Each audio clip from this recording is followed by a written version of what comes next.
What's going on, everybody? This is Austin from Valvetronic Designs, and today we took a 2010 B8 Audi S4 and did a Valvetronic rear muffler bypass and an X-pipe where the center resonator was.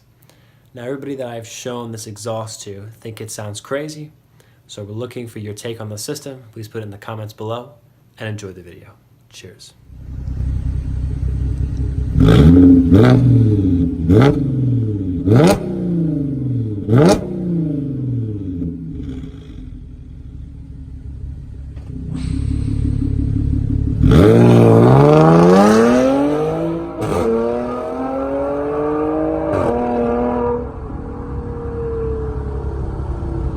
Hello?